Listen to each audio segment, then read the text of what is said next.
Hi! Hello mga kalasa! Welcome sa Lasang Pilipina.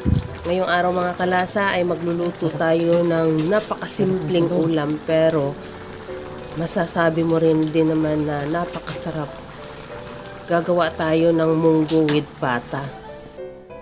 Mayroon ako ditong kalahating kilong pata at nagpakulo na rin ako ng tubig. Ilagay ko na rin yung pata hanggang sa makuluan. Pagkakulo niyan, tanggalin natin yung impurities at i-set aside muna.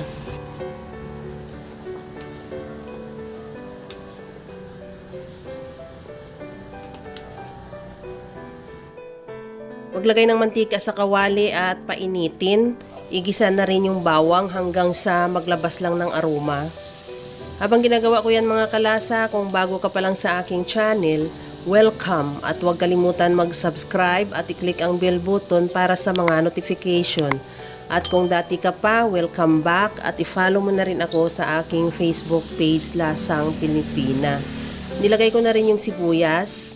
Ihalo lang din hanggang sa mag-translucent at ilagay ko na rin yung kamatis. Ganong process lang din. Ihalo hanggang sa maluto yung kamatis.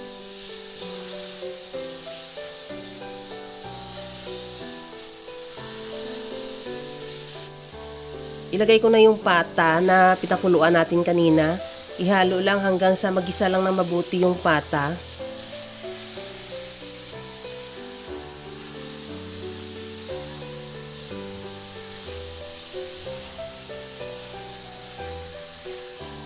Okay na yung paggisa natin sa pata, maglagay na ako ng tubig. Yung soup kanina o yung pinakuluan natin sa pata, yun ang ilalagay ko. At kung halimbawa kulang pa at hindi pa malambot yung ating pata, magdagdag ka na lang din ng tubig. Ilagay ko na rin yung munggo, isabay ko na sa pagpapalambot ng pata. Takpan lang hanggang sa kumulo at hanggang din sa maluto yung munggo at the same time maglambot na rin yung pata.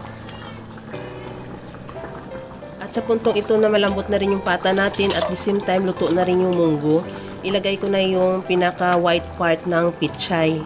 Dahil medyo matigas yan or matagal siya maluto, kaya unahin natin sa paglagay hanggang sa magluto lang din. Pagkatapos nyan, maglagay na ako ng siling green at isunod ko na rin yung pinakadahon ng pichay. Ihalo lang hanggang sa maluto lang din yung pichay.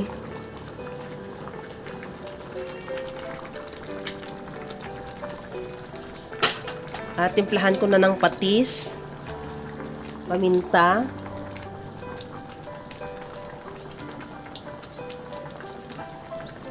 maglagay din ako ng liquid seasoning,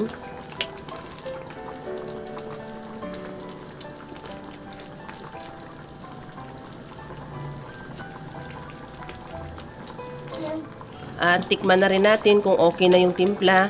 Kung halimbawa medyo kailangan mo pa magdagdag ng patis or asin, pwede mo naman dagdagan. At ready to serve na yan yung ating masarap na munggo with pata.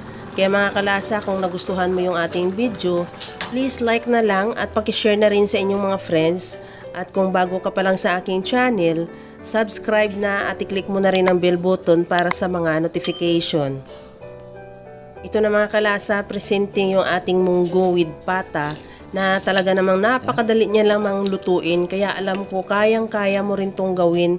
Kagaya lang lagi sa sinasabi ko na wala namang hindi marunong magluto basta sa simpleng paraan lang. Hanggang sa muli mga kalasa, thank you for watching. Bye-bye!